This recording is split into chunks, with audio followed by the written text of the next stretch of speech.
Dans le square Lechton de Belfort trône une statue d'Edith Cavell.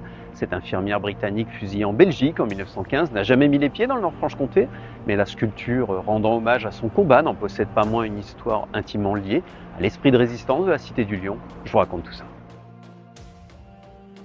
À la veille de la Première Guerre mondiale, la Britannique Edith Cavell a 49 ans et gère un institut médical à Bruxelles. Cette fille de pasteur anglican a d'abord été enseignante puis gouvernante en Belgique avant de passer ses diplômes d'infirmière. Malgré la guerre puis l'occupation allemande, elle reste dans son pays d'adoption et s'occupe d'un hôpital placé sous la protection de la Croix-Rouge.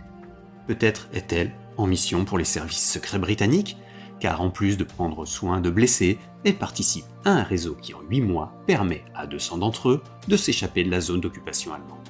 Mais le réseau tombe à l'été 1915, Edith Cavell est arrêtée et assume ses responsabilités, affirmant que c'était son devoir. Jugée en seulement 2 jours par les autorités militaires allemandes, avec d'autres membres du réseau, l'infirmière anglaise est condamnée à mort. Les pays neutres se mobilisent, mais ne parviennent pas à éviter son exécution le 12 octobre 1915. Le Royaume-Uni rend hommage à Miss Cavell dans un Trafalgar Square bondé, et la propagande s'empare du sujet, alors qu'aux États-Unis, pays encore neutre, les volontaires pour se battre en Europe affluent. Les Allemands, en voulant faire un exemple, ont provoqué une énorme indignation, et le Kaiser Guillaume II ordonne qu'aucune femme ne soit exécutée sans son accord. Avant même la fin de la guerre, des monuments apparaissent en l'honneur d'Edith Cavell, et à Paris, un hôpital-école prend son nom avant qu'on ne construise un monument au jardin des Tuileries. Partout dans le monde, on va lui dédier des rues, des écoles et même une montagne au Canada ou un pont en Nouvelle-Zélande.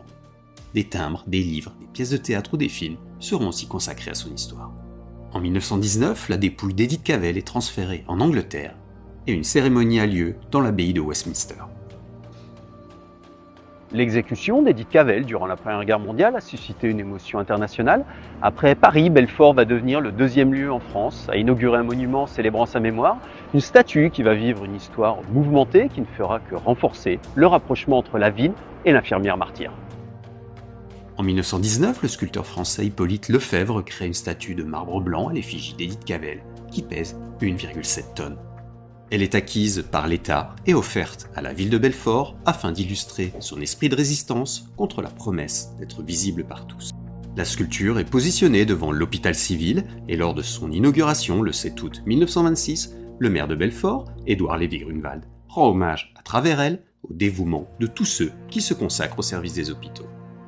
En 1936, la statue est déplacée devant la nouvelle entrée principale de l'hôpital qui donne sur l'avenue Jean Jaurès. Elle est agrémentée d'un parterre de fleurs confié à Emil Lechton, chef jardinier de la ville. À l'heure de la Seconde Guerre mondiale, personne n'a oublié Edith Cavell et surtout pas les Allemands. Ils détruisent le monument des Tuileries à Paris et dès leur entrée à Belfort, exigent que l'inscription « Miss Edith Cavell, victime de la barbarie allemande » soit effacée. Puis, 2 mois plus tard, ils brisent les pieds de la sculpture et la renversent. Le directeur de l'hôpital appelle les pompiers de la ville à la rescousse.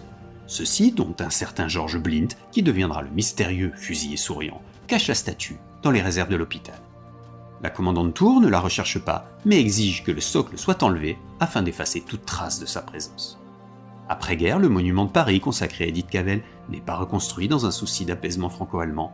La statue de Belfort est quant à elle restaurée et retrouve sa place, agrémentée d'une plaque rappelant la vengeance allemande de 1940.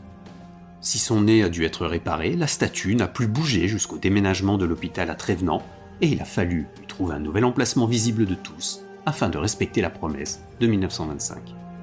La statue est alors installée en juin 2017 dans le square Emil Lechton qui porte le nom de celui qui avait été chargé de la fleurir. La seule statue rendant hommage à Edith Cavell existant encore en France est aujourd'hui exposée dans le square Lechton de Belfort, une œuvre dont l'histoire mouvementée raconte l'esprit de résistance partagé par l'infirmière britannique et les Belfortins, ce qui s'ajoute au Lion de Bartholdi, au monument des 3 sièges ou à la Tour de la Miotte. Mais ça, ce sont d'autres histoires que nous aurons explorées. Abonnez-vous pour découvrir d'autres lieux, personnes et événements du Nord-Franche-Comté.